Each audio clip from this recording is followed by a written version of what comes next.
तर चला जाऊयात आज तुकुममध्ये. तुकुमपर्यंत तर मोटरसायकलनं गेलो, तिथून ऑटोमध्ये आतमध्ये शिरलो. आमच्या गाडीची तब्येत चांगली नव्हती, त्याच्यामुळं ऑटोच बरा आहे असं म्हटलं. ऑटोमधून उतरल्याच्या नंतर आम्हाला हा बाप्पाचा मनमोहक मुखोटे असे छान सुंदर दिसले. तिथं थोडा वेळ थांबून आम्ही परत पायी पुढच्या प्रवासासाठी निघलो. थोडं पुढं गेल्याच्या नंतर आम्हाला एक दुकान दिसलं. त्या दुकानामध्ये फायनली आम्हाला बाईसाठी नऊवारी साडी भेटली.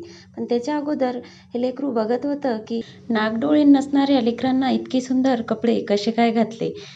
थोडं पुढे आल्याच्या नंतर समोस्यासाठी थोडी जिद्द केली. मग काय समोसा खाऊन परत घरी यायसाठी निघलो.